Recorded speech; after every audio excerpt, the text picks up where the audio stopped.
Eu sou o psicólogo Guilherme Franco e eu estou aqui na companhia do também psicólogo Rafael Frigo Flores. Tudo E bem? a gente veio falar um pouquinho para vocês sobre criatividade.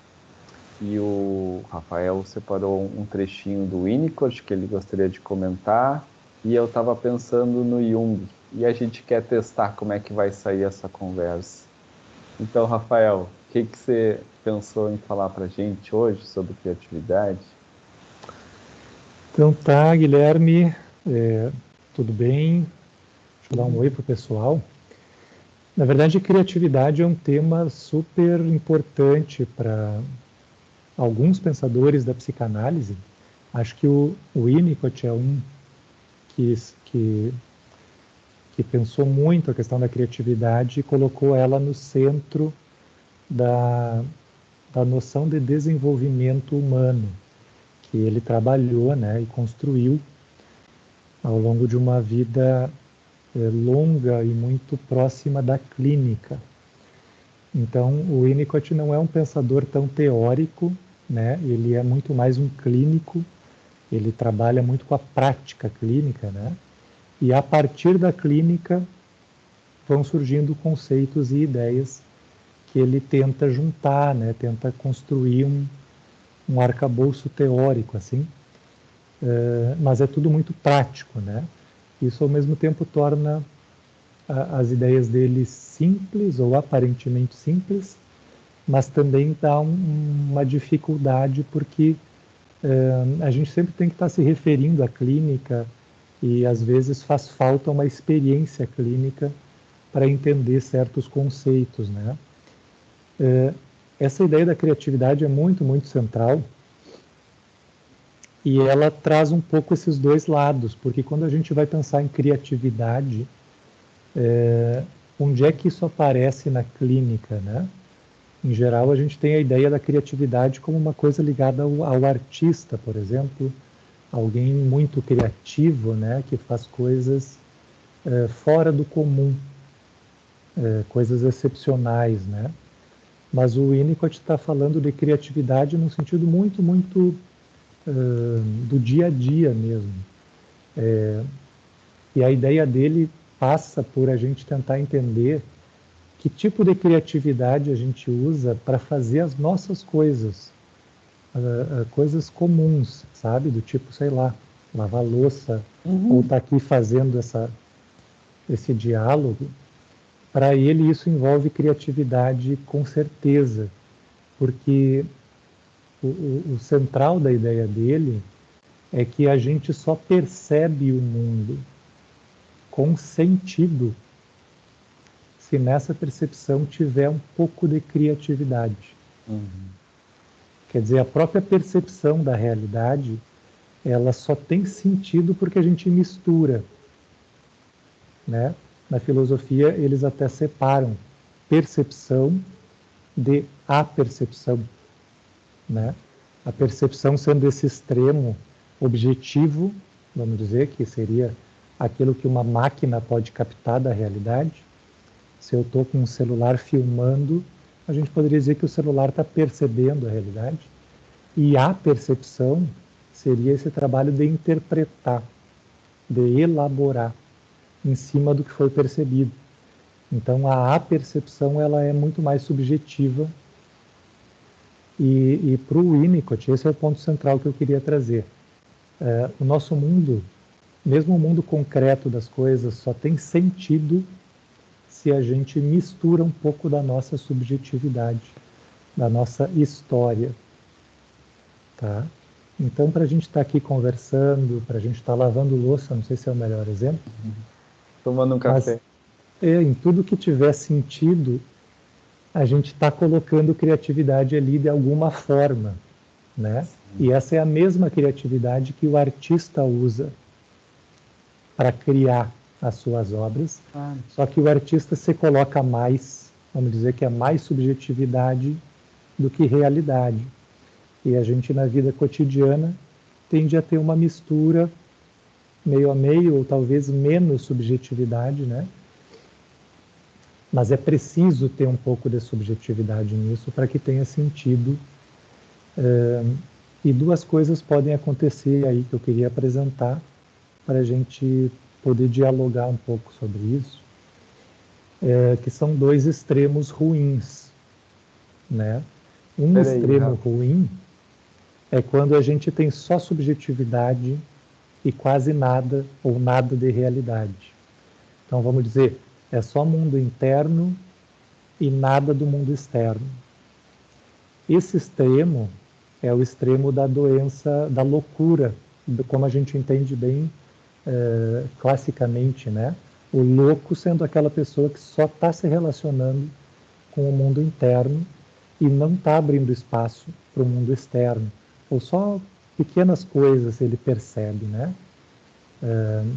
Esse é um extremo ruim. E o outro extremo ruim, que é menos percebido, é quando a gente quase que só vê o mundo externo e dá muito pouco espaço para o mundo interno. Isso também é uma doença para o Winnicott, né? E o que eu queria conversar contigo é que isso é estranhamente próximo de um ideal que a gente vê hoje nas redes, né? Que é esse ideal de adaptação à realidade, como se só o que importasse fosse o sucesso, né? A eficácia, o controle que a gente tem sobre as coisas, e nisso não aparece nada, né? Ou muito pouco espaço é dado para aquilo que é pessoal. Então a proposta do Winnicott ela está justamente no meio do caminho desses dois extremos, né? O que ele vai dizer é que a saúde está nesse trânsito. A gente tem que perceber o que é real, colocar o nosso pitaco nisso e estar tá aberto para trocas, né? Então a criatividade ela é essencial na própria percepção das coisas. E ela é essencial para nós também, porque ao colocar o nosso mundo interno nessa relação com a realidade, a gente está exercendo uma coisa que ele chama de onipotência, que é uma ilusão de onipotência, né? A gente está criando o mundo, como se em alguma parte da nossa subjetividade, isso que é percebido como o real, como o externo, funcionasse como uma criação minha.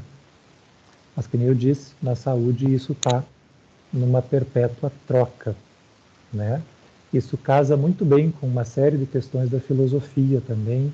O Nietzsche, que é um autor que a gente gosta, trabalha num, numa perspectiva que para mim é muito semelhante. E isso responde muito bem a várias questões da clínica também, né? Eu estou tirando essas questões todas do artigo A Criatividade e Suas Origens, que está na página 95, se não me engano, desse livro aqui, O Brincar e a Realidade, né? O artigo tem muito mais coisas, mas eu pensei que isso era suficiente para a gente começar. Demais. Até porque a gente estabeleceu um teto aqui de 15 minutos, né, Rafael? Então acho que vai ter muito assunto. Eu fiquei. Sabe, antes de você dar o exemplo da louça, eu estava pensando justamente no café da manhã, né? E aí, conectando um pouco os assuntos, eu lembrei do Dalí o pintor Salvador Dalí tem uma frase que diz: a arte será o comestível ou não será. E, na verdade, uma atividade tão básica quanto comer requer um tipo de arte que é a culinária, né? Claro, temos exemplos da cultura, né? Para trazer um outro conceito aqui caro às ciências humanas, na cultura há proposições daquilo que devemos comer, o que é comestível, o que não, o que meus pais comiam, o que meus antepassados comiam. Então há uma sugestão, mas na verdade sempre há uma apropriação do indivíduo, né? Como é que ele se coloca naquilo? Então, se eu levanto todo dia, eu faço café igualzinho aos meus pais, ou eu tenho uma variância disso, né? Eu gosto do meu café como? Eu tomo café puro, preto, ou eu misturo com leite, eu coloco açúcar, eu só tomo café, ou eu como alguma coisa, o que eu como? É um croissant, que é algo francês, né? Ou o quê, né? Então, a realidade, por assim dizer, tem uma proposta, e o corpo social tem uma proposta. Mas eu gostei muito do que tu disseste, que é como se a gente pudesse ter um artista em cada um de nós, né? Em cada coisa mínima que faz, porque tudo envolve uma decisão, né? Tomarei banho, e como tomarei banho? Eu vou no rio ou Ixi. irei numa ducha? A ducha será fria ou será quente? No exemplo que você falou da louça, a louça já é uma questão cultural também, porque tem muita gente que não come com louça, né? Come com as mãos, por exemplo. Então, eu acho muito legal pensar esse todo da relação do indivíduo com a sua sociedade, com a sua cultura, e bem como você falou, né? A gente não é uma réplica da cultura ipsis lipsis. Até pode ser, num caso ou no outro, né? Mas talvez para a própria saúde do indivíduo, ele tem que digerir essa cultura, né? Como a gente fala, elaborar, ele tem que processar de um jeito, ele tem que se colocar de um jeito. Então, é muito legal ouvir, como você disse, assim, que para ter sentido tem que ter algo meu, né? Algo pessoal. Eu tenho que me colocar. É como se realmente a gente se colocasse ante essa questão, por mais básica que seja, né? Quantas horas eu vou dormir? Eu vou dormir numa cama, eu vou dormir no chão, eu vou dormir numa rede. Veja que são as questões mais simples de sobrevivência, elas têm múltiplas respostas. Faz sentido o que eu digo? Sim, eu até estava lembrando aqui, e eu acho interessante a gente começar por esse ponto, porque é, da minha clínica mesmo e das conversas que a gente tem por aí, eu percebo que as pessoas têm dificuldade de dar importância para esse aspecto subjetivo. Acho que isso fala muito do nosso momento cultural, né? Uhum. Então, por exemplo, quando eu dou o exemplo da louça, eu já fico imaginando alguém pensando, tá, o que tem de subjetivo numa louça? Mas eu conheço pessoas que, conforme o estado de humor delas, pessoas da minha clínica, não conseguem sentir motivação para lavar louça. Claro. E aquela louça acumulando na pia, parece que vai cobrando a pessoa, né? Vai dizendo assim, olha como tu é uma fracassada, não consegue nem lavar a louça. Então, sim, é óbvio que a louça é uma questão objetiva que está ali, mas a minha relação com a louça, ela é subjetiva, né? Talvez as pessoas, vamos dizer assim, que tenham saúde suficiente para sempre dar conta da sua louça, não vão perceber a louça como também subjetiva, porque é como se eu imagino alguém que seja milionário, né? Uma pessoa muito rica, ela tipo não dá bola para, vou gastar R$ 5, R$ 2, isso para mim não é nada. Ela nem percebe aquilo como um gasto. Para alguém que está muito mais próximo da pobreza, talvez R$ 5 seja impossível de gastar. Como essa minha paciente que não consegue lavar a louça, né? Ela não tem essa disposição. Diferente de outras pessoas que daqui a pouco estão super, né, cheias de energia e nem pensam nisso.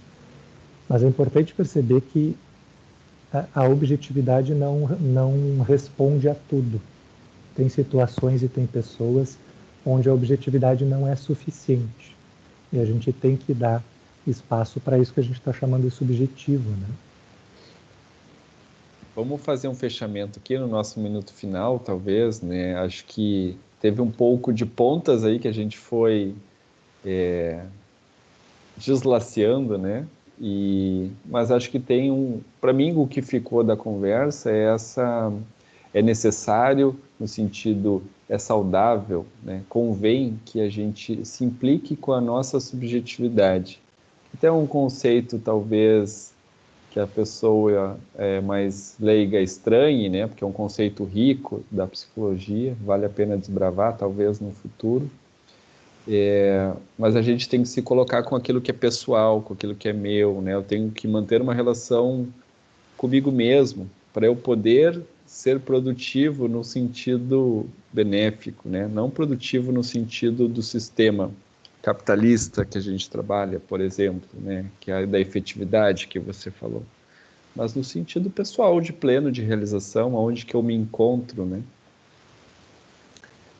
Eu quis salientar esse ponto porque é o que eu mais estranho, Uhum. né, nas internets da vida aí, é ver como as pessoas valorizam, né, e repisam esse lugar da eficiência, né, como é que eu posso dizer? Eu acho que a eficiência resume bem, Uhum. né? Só que isso está completamente calcado numa medida externa. Eu não estou dizendo que isso não é importante, Tá. mas eu estou dizendo que se for só isso, a gente vai viver isso como uma certa pobreza interna, tá? É o que nos diz a clínica, né? Claro que cada um pode fazer as suas experiências aí.